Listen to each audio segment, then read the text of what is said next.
Welcome into the At the Yard podcast, episode 126. Pleased to be joined today by Prep Baseball Vice President of Scouting, Shooter Hunt. Shooter, appreciate you making some time to come on the At the Yard podcast and talk all things California with us. I've been itching to do this, Les. Thanks for having me back on. I always wonder, am I going to get another invite after the last performance? So it's good to know that maybe you're just doing me a solid here and having me on, but let's talk some California baseball. Yeah, well, I mean, you've been all over the country. You started in Texas, you went to Arizona, you went to Vegas for the Gorman tournament, then you made your way down to SoCal, and now this week you're headed up to NorCal. So perfect time to get on the horn with you and talk about what you saw in SoCal. But let's jump right in, man. You were out here for a few days. I know one of your big priorities was Tacos Los Cholos, which Yes. you accomplished. You made that happen. But the other main priority was getting eyes on a lot of prospects, both collegiate and draft prospects. So take us through kind of what your planning was for what you hope to see in Southern California. Well, I mean, right off the bat, I botched my order. I went in there and could not have been more intimidated. I'm looking around. It was kind of like the first time I went to Gino's Steaks for a cheesesteak in Philly. It's trying to rehearse my line. What am I getting here? And I'm still following their Instagram and lamenting at how poorly I ordered. And I was just an absolute disaster. I can't wait for the summer. The next time I get down there, I already have a plan of this is what I want, but it was still really good. But baseball also happened, right? Yeah, baseball also happened. With the spring break tournament, that was the priority for you. You came down, you spent a few days there at 𝕼𝕚𝕕𝕕, bounced around a little bit. We'll get into that as we kind of progress here. But talk a little bit about prioritizing the tournament for you in terms of players that you wanted to see and make sure you get eyes on. Was it specifically kind of draft guys, with, an eye towards the next wave of draft guys for you? Without a doubt. And I usually start off my year in the warm weather states, right? I started in Florida, I go to Texas, Georgia, I was down in Arizona this year, and then get to California before the spring kind of kicks off in the cold weather states. But coming down, it's obviously a huge year every year in California for draft, but I think even more so this year, the position player talent is immense. We'll talk about Seth Hernandez, who's the top pitching prospect in the class. He kind of leads I honestly think he has a chance to be a real top 5 pick, which is very difficult for me to say about a prep right-hander, but that's his kind of stuff. But to see those draft guys, had to get eyes on that, but also getting ready for who are these 27s going to be? Who are the kids that college coaches are going to be seeing, which there are a bunch of those guys, which we were going back and forth throughout the week. The 26s, the next wave, the All-Americans. You were watching CJ Weinstein for a bit. That next wave as well. And then obviously the freshmen. There's a freshman who's playing in the spring break tournaments at these mega programs. You and I talk all the time. It's like, is he that good? Well, he's playing on JV. Hey, well, there's 9 D1 guys playing on the varsity. So that JV team could be really good too. But it was an awesome week and a bountiful week of prospects. I'm looking at 30 names I take away in 2 days. So let's jump in then. At 𝕼𝕚𝕕𝕕, you spent your days there. I was over at Mater Dei. We were texting throughout the day. What do you got on this guy? What are you seeing over there? All that stuff. So take us through in the morning action, kind of what you saw there. Obviously, it started with Corona. We'll kind of save them for the end just because of how loaded they are. But you got to see a lot of other potential draft picks in that early wave. For sure, and kind of save that. We'll save the big names, the kind of the headliners, the 3-headed monster there, potential first rounders. But start the day at 9 a.m. Gar's playing Corona, which is awesome. 𝕼𝕚𝕕𝕕 is my home away from home. Shout out to the parents and everybody who handles the stuff over there. They were great. We were parking off site. They were shuttling. They were incredible. But Mason Sims for Corona. This was eye-opening, right? This 2027, we have all these draft names, and this lefty hops on the bump. He's 86 to 88, quick arm, good athletic frame. There's tons of projection, and my man was not scared at all. He was letting them know he's pitching with some moxie, some belief out there. I love that, some energy in a big game. It's 9 a.m., not easy to do, but he hopped out there and pitched good. Jake Orique, is that how you say his name? Orique, yeah. Look at me doing that. Loved him last summer. Like he was a great mover, comes to the future games. Love how he gets down the mound, right? These athletes who can do it. He's pumping strikes in at 90, 91, feel for a breaking ball. He really tamed that Corona lineup. There was an error late that kind of like 2 outs error, scores a run, and you could kind of feel like, oh man, we needed to get out of this inning at 0-0. But I thought he pitched great. I think he's a name for guys to circle for 26, just with how well he moves. I think he'll continue to make those jumps. I'm looking at my game. Andres Gonzalez, he had a really good week. It's a physical frame, USC recruit, third baseman. Another name, right? Those 26 guys, there's physicality to what he brings. He's going to go into the summer as a guy that has to be followed by professional scouts. Bryce Morrison had a great 2 days, hit a home run. He's getting on the board. It's a physical frame. Another athlete who can really do it. So those were kind of guys I was circling for them, along with we talked about those underclassmen at Corona before we get to the meat and potatoes, but like Anthony Murphy might be the best defender, outfield defender in the 2026 class. He kind of sets the tone. You roll up right to Corona. They're going to go to North Carolina. There'll be some guys in the East Coast, those area guys who are coming in. They know about the three-headed monster and all the draft guys that they have. But it's like, oh, this guy can really go get it in the outfield. And then he leads off. The ball's there. It's kind of some freaky strength. He had a really good week. Josiah Andrade, for anybody looking for an uncommitted catcher, he's a name to kind of follow for a bit. He was actually a catalyst for them. They needed some big hits and big spots. He came up, did a really nice job, bat to ball, taking some aggressive hacks. He also handles this staff well. Trey Ebel, who continues to trend up.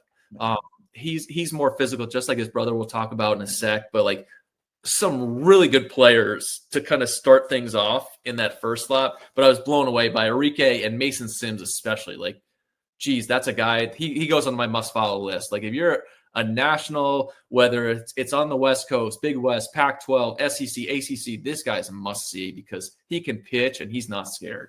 Yeah, he's got a lot of moxie. I like that term to describe him. I saw him last year as a freshman and quickly labeled him Baby Sheaf, right? Just because he kind of reminded me of Schiefelbein when he was a freshman, and he pitches with that same attitude, right? And then talking to Coach Wise, like they were pretty tight last year, so I think some of that sheepness is starting to rub off on Mason, who, like you said, is pitches with a little bit of an attitude, a little chip on his shoulder. So we pop over to the second game there that you saw. I believe it was Maranatha and Vista Murrieta, Zach Strickland, Von Necker. Obviously there's been some questions on Necker, his ability to land all three pitches for strikes. But it sounds like, based on what you told me and just based on feedback I got from some scouts and some advisors that were there, that, I mean, his curveball in particular was absolutely lights out. It's interesting, the two of them. So we've followed them for a while, right? They're different but similar. And I'm watching the game, right? Do my national stuff. I'm all over the country. Last year, New Jersey, there's a kid named Bryce Message, big right-hander, and there was also a kid, Chris Lavonis, wiry, electric stuff. They were kind of high up. Message got like $2.5 million, and then Lavonis turned down 3+ to go to Wake Forest. So like two huge names. Not quite on that level for these two, but they're similar in the fact that Necker's big physical, 6'3", 225, looks the part out there. Everything comes easy. It's a bullying arm slot.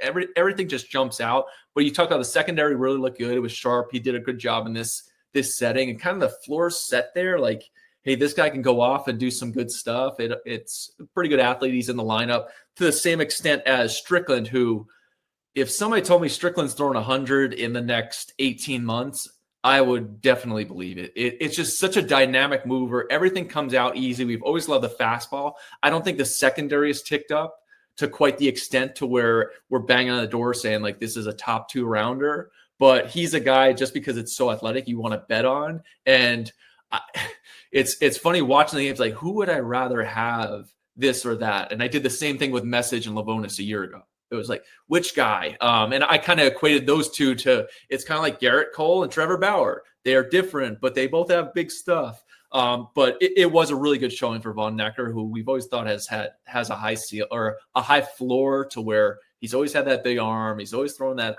firm fastball. Jaden Newt, it was kind of Jaden Newt-like. I would have him probably ahead of what Jaden Newt was in this look.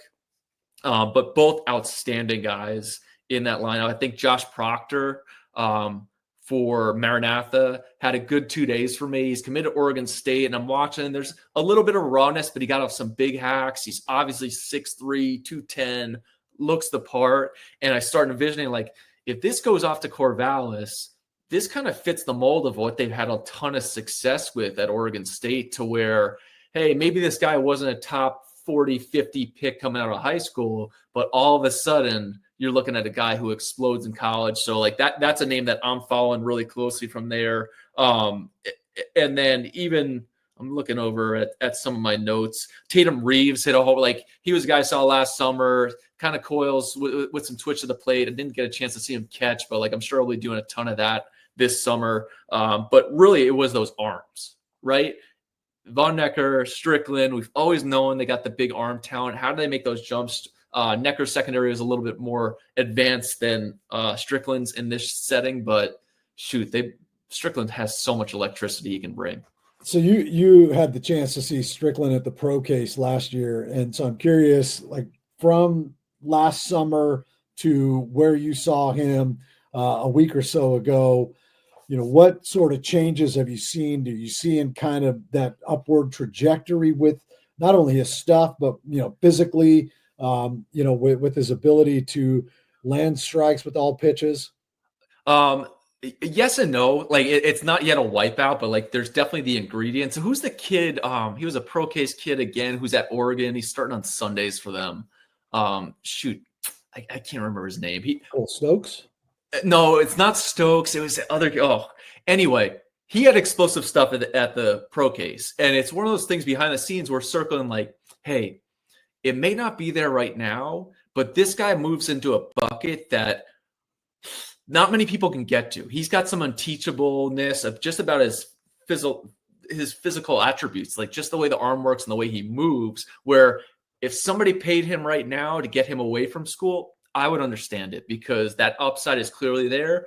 To the same sense, if he got to school, you could easily see him going to UCLA and exploding there and being like, hey, this is a UCLA arm. So both of them can't make a wrong decision, but I'd expect when you're in Southern California, the scouts are all around. There's so much value and brings in so many decision makers that it's easier for a guy to come in and lay his name on these types of arms. Yeah, and so the third game there, you saw, a couple more players of interest there in the third game and the fourth game between Cathedral and 𝕤𝕤𝕕, the night game there. Take us through some of the guys that caught your attention, be it draft guys or be it kind of the next wave guys. Well, even like you skipped over, we can't skip over Santa Margarita in the noon slot. And Paloma Valley, who it was interesting. This kid, Brandon Alley's at 27, who, hey, he's hitting in the 3-hole for Paloma Valley, took some nice swings, not the biggest kid. Excited to see what happens with him. Santa Margarita. Sorry, I thought they were in the 3 o'clock game. Oh, no. So like, let's skip over them. But each year, right, like, I know all the Trinity League teams. We go through the deal, and Santa Margarita, it always feels like they win games, and I had not seen them in person, right? So I roll in, I watch what they do in pregame. I watch the way that they go about this game. Like, this team doesn't make mistakes. They are well coached. They knew what they were doing. They go out there. It's like they're applying pressure without the other team even knowing. Like, they are just putting it on them. Brody Shoemaker sets the tone at the top of that order, right? 2026 draft name for next year, looks the part in the diamond. He's really good. The kid Gavin, how do you say his name? Spiridonov. I think he's got a chance to be really good college player. Like, he has a chance to go off to school. If we're talking about like a 3rd through 5th rounder, if not even higher in 3 years, hey, this kid plays, bat the ball's there. He's a right, did a nice job at shortstop. Warren Gravely, obviously a future gamer who I loved a year ago. It just hits, dude. Like, he's not another guy, like, hops in the box, slows things down, gets off aggressive hacks and all counts. So, like, that's tough to pitch to. They extend the lineup 9 deep, which is really impressive. So, like, that was a team. And then we can get to the next day, but like, we'll talk some more about them in a second, because they threw a kid going to UCLA against Corona, who did a really nice job, like was able to mix and match. You can, I appreciate guys who have a full arsenal where you can kind of build up their stuff from that point. So he was really good. The Cathedrals, 𝕼𝕳𝕕, right? The nightcap. You got San Diego versus 𝕼𝕳𝕕. Like it was fun to be there for a packed house like that. Jordan Marion, who a year ago kind of popped on. This kid's going to UCSB. They keep turning out prospects. He looks ultra hitterish in the box. He did the thing. Got to see him from both the right and left side. He's still hitting. So like I'd expect him, if not this year, or a team like if it's one or two teams who kind of are bullish on the bat, they may go in on a guy like that. I'd anticipate it probably more likely going to school and coming out of UCSB from that standpoint. Tyler Dunning did a nice job, leadoff spot. Blake Bowen. Like I'd expect over the next year, there will be a loud helium pots and pans banging because there are a few kids in high school that look the way he does and have the type of tools that he has. He's like 6'3", 215. Does he still play football or not anymore? No. Okay. He was like Trinity League Defensive Player of the Year, right? Before he transferred to 𝕼𝕳𝕕 was the Offensive and Defensive League Player of the Year when he was at King. I mean, it's an unteachable type frame. Then there's tools there. The ball is going to continue to have to trend up throughout the summer. That's going to be weighted. So like, but the power is clearly there. He made some throws where it takes a lot for an outfielder for me to like, right? Like, oh, this is a good throw, whatever. Outfielder, it's, down the bottom of your tool set that I'm looking for. But I gave an expletive, like audibly, with how firm this ball. I think I turned to somebody, one of the scouts. I was like, that was like Henry Rowan Gardner just tossed the ball in from the bleachers at Wrigley Field. Like that's how firm this came out of the hand. But he's huge upside. He's in a small bucket of types of guys where, hey, this is a day one type talent. We have to follow this. How high can he go over the next 18 months? We will see what happens with that. Josh Hollis, like he did a really nice job. Oregon recruit. He's 88 to 92. Secondary's going to have to continue to tick up for him at the next level where it was a little bit softer, bigger, kind of a gradual breaking ball, but he moved the fastball around in the night slot. He's going in and out on Cathedral Catholic. Alex Harrington for Cathedral, one of the top shortstops in the 26 class, moved really well, did a nice job of play. I love the swing actually stood out from where it was over the summer and kind of in the preseason to where, hey, this kid's got a chance to hit. Obviously, does a nice job being a leader on the field, always talking. He and his brother can really go get it in center field too. I talked about Murphy earlier. I'm sure that Hunter Harrington would have a word to say about that. Trey Godoy, who another future gamer, loved the swing. It's still there. Like he's not a draft guy this year, but UCLA, all of a sudden, this guy's hitting 350 and spraying it around, and he's just a thorn in every team's side. That's something there. But the underclassmen less for Cathedral's what I was locked in on.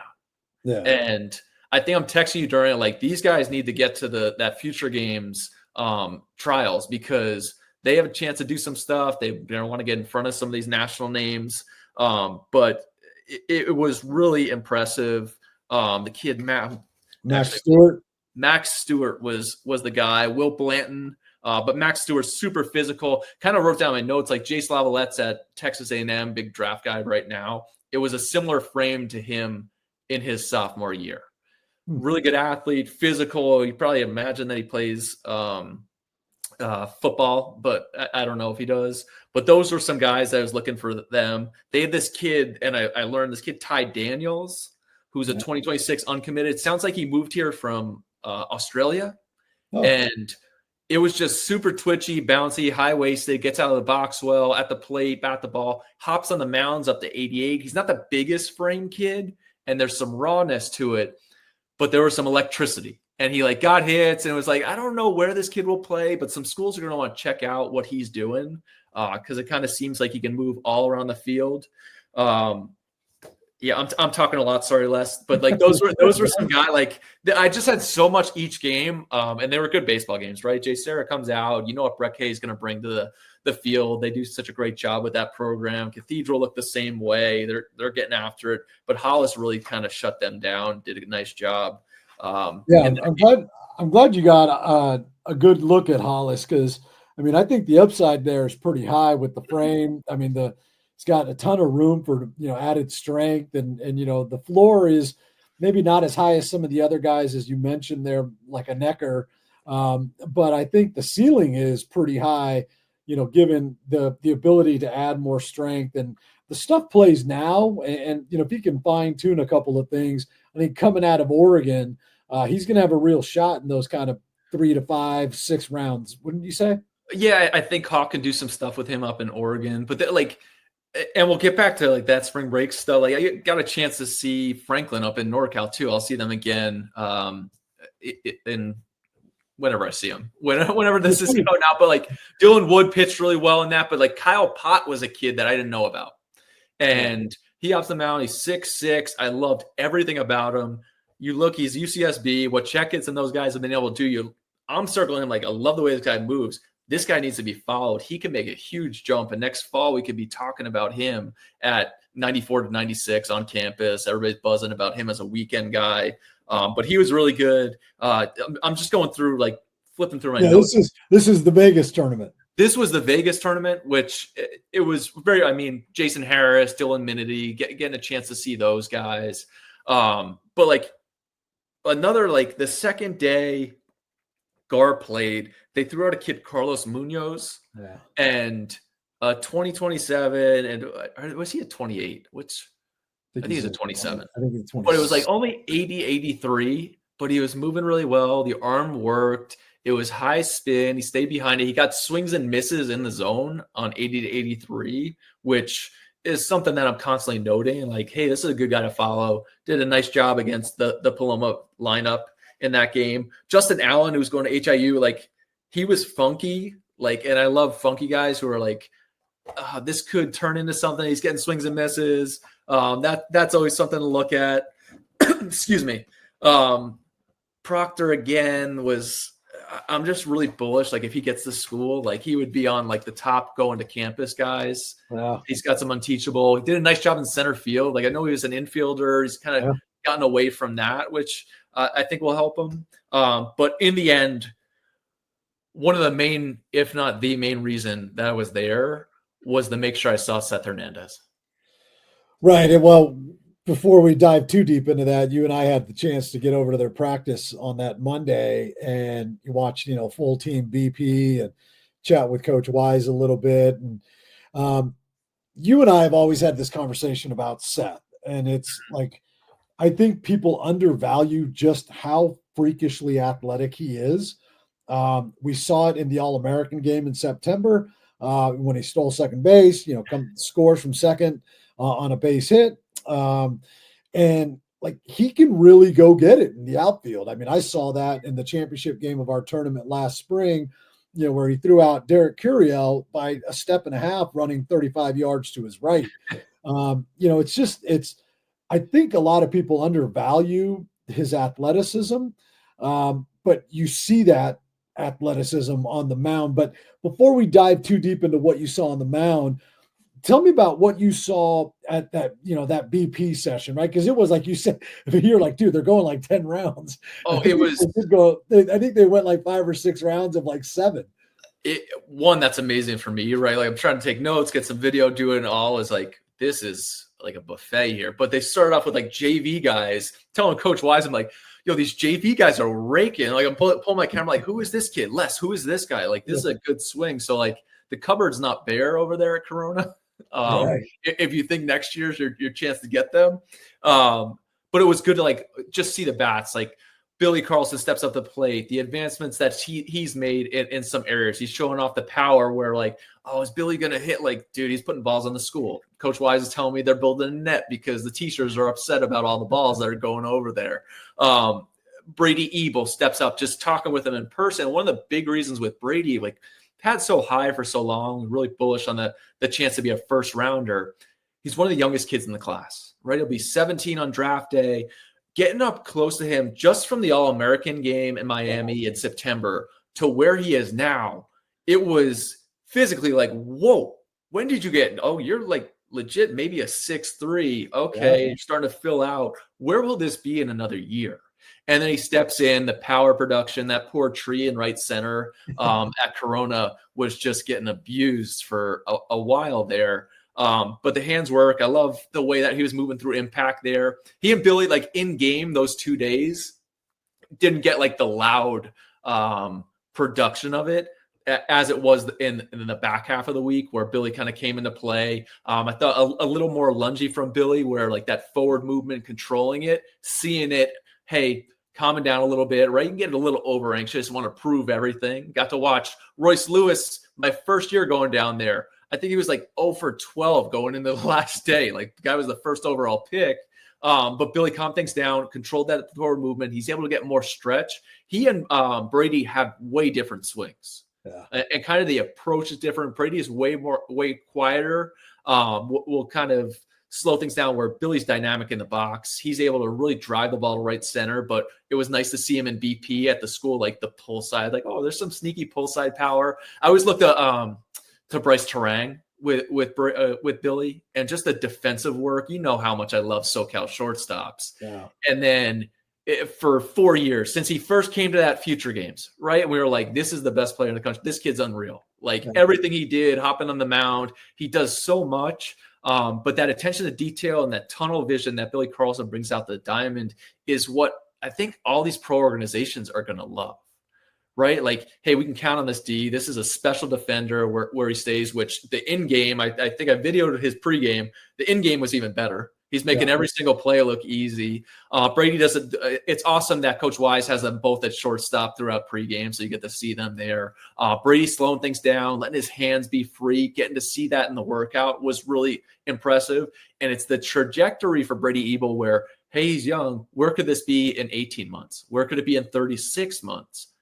He's already got that keen awareness of the strike zone. That's something that's going to be really intriguing to see the rest of the year. I'm glad you brought that up because a lot of people, it's like, okay, maybe he's not hitting enough, right? You talk to some local area scouts, like, yes, we know he can hit, but maybe he's not hitting enough. And I think he has such an above average understanding of the strike zone that he lays off pitches that are, just off the zone, right? Or maybe they just catch the corner, but they're not in his zone, right? So do you think, could that be detrimental to his stock when it comes to the draft? Or is that something that should be placed a high value on? I place a high value on it. So like for me, whereas like the detrimental, like those teams at 20 to 30 or 20 to 27 who are picking there in the back are like, yeah, I hope everybody else thinks it's detrimental for this. I can like just hear now, like, do we think Billy Carlson's going to hit like whoever's picking at 8, 9, 15, who are like, yeah, hopefully you don't think because we won't hesitate to take him.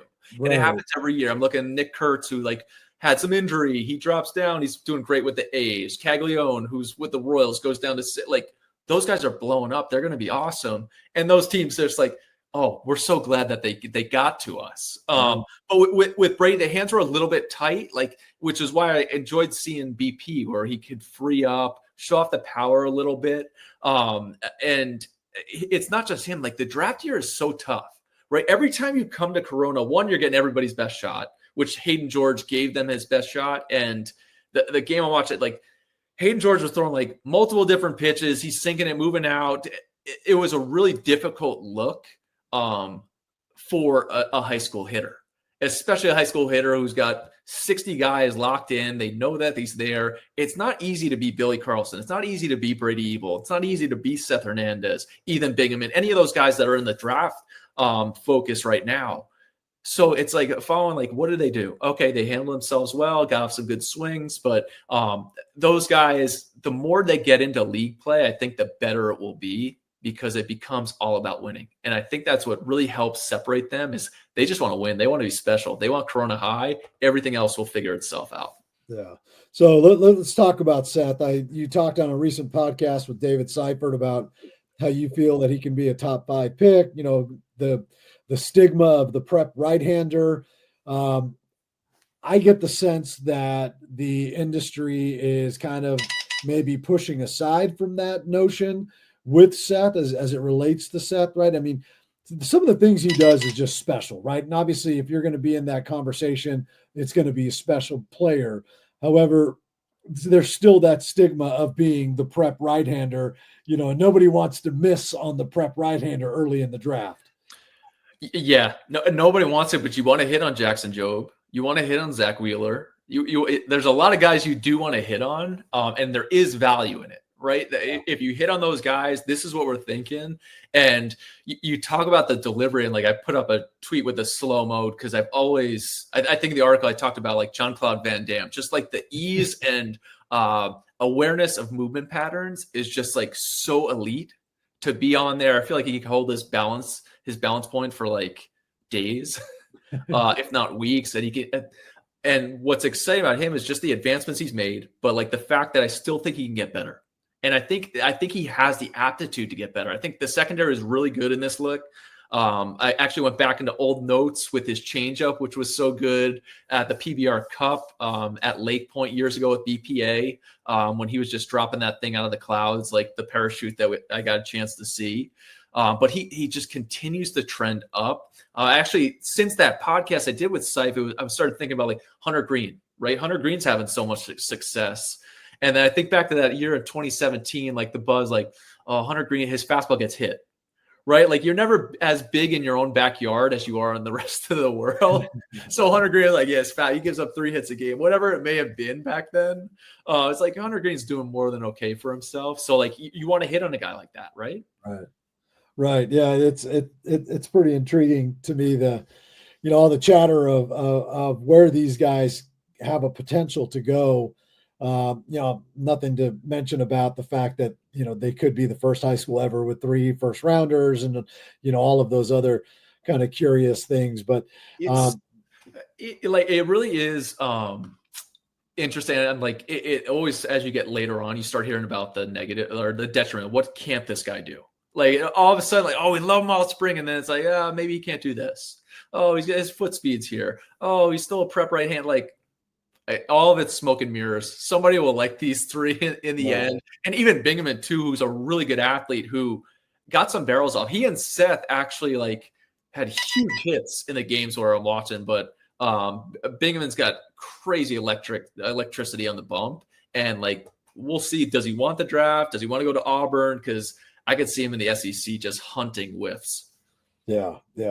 All right, Shooter. So that recaps your trip to SoCal. But next up for you is a visit to NorCal. What are you looking forward to there? Obviously, you saw Franklin out in Vegas. You'll probably see them again this week, I would assume. I believe they're in the same tournament. But there's a ton of other guys that you're looking forward to seeing up in NorCal. Let's go through those guys real quick. Yeah, there's just like some huge, obviously NorCal. I always think of NorCal as like a hidden gem, but it's not really hidden, right? In your state, you get it. It's the 5th of the Big 4. So if you just separated SoCal and NorCal, it's up there with Georgia, Texas. The statistics tell the story, right? Like the amount of big leaguers that are from California, but they're also from up there. And it's so much different than down SoCal where like these power programs, Trinity, the Trinity League, they have the fields, they go through. NorCal like reminds me of like growing up playing in North Jersey, like, like going to Illinois game, like, hey, we didn't start till later. We play 3 sports it's something that I love. That's really cool about it. Having the double headers up there will be really fun. So you get to see hitters. So really excited to see those guys. De La Salle's a program that I really want to see. I think this kid Spangler has a chance to be the best player in the 26 class. So like I'll flat out say it, like can't wait to come down and see what he's about there. De La Salle, Alec Blair, they keep Blake Burke. It goes all Anthony Martinez. There's so many guys that come out of De La Salle, right? You kind of expect those hitters to be there.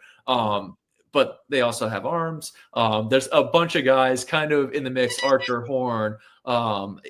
There's even guys where I may even peel off and add a day to the trip because I would love to go see Jaxa. I'd love to go see Brock Sell, who won't be there because they're alluring talents as well. And I know that Northern California gets scouted super heavy and rightfully so because of the success that teams have had with them. Yeah, well, we wish you nothing but safe travels. And, hopefully you get to hang out with your wife and kids at some point this spring, because you've been all over the place. So, Shooter, man, can't thank you enough for coming on and doing this and kind of recapping your visit to SoCal. Look forward to having you on to recap that NorCal trip. Can't wait. And I can't wait for the pro case, because it's my favorite way to start off the summer every year. And the amount of first rounders, and every year I say it, there's surprise first rounders here. Nobody knows it yet. Yeah. And the media is not talking about yet, but you guys will blow up. Paul Skeens will be here. Mikey Romero will be here. It's guys all over the place. So I can't wait for that. I've already had scouts all over the West Coast saying, when is that? Who's going? What's the roster? So I'll be sure to see you at that. Yeah, a few of those names we talked about in your tournament views will be there. So it's shaping up to be a pretty darn good one once again. Awesome. All right, Shooter. Appreciate you doing this, man.